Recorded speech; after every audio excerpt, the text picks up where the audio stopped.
I left crying. I was so heartbroken.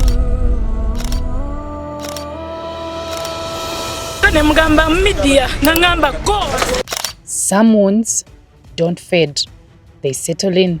Now, what kind of rehabilitation can take away that?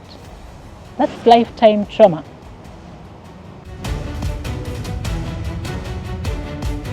After all this, you're discarded.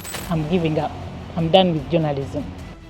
In an industry that demands everything, what happens when you have nothing left to give?